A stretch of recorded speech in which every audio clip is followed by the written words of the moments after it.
زما د سڼې اوربل یار د ملنګ، زما د سڼې اوربل یار د ملنګ چې په سادو کې تلېدار د ملنګ، زما د سڼې اوربل یار د ملنګ چې په سادو کې تلېدار د ملنګ. او د پښتو بڼ د بلبلانو سره، د پښتو بڼ د بلبلانو سره په خوږ اواز کې په چغار د ملنګ. مننه.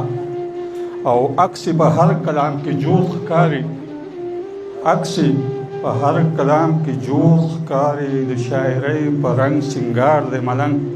مننه.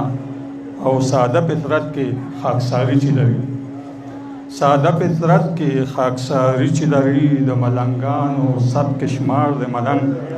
مننه. او آخري شعر دی چې د بدو سترګو په امان دې ویتل، د بدو سترګو په امان دې ویتل، بابره ګل مې د ګلزار د ملنګ. یو جهان مننه. مهرباني.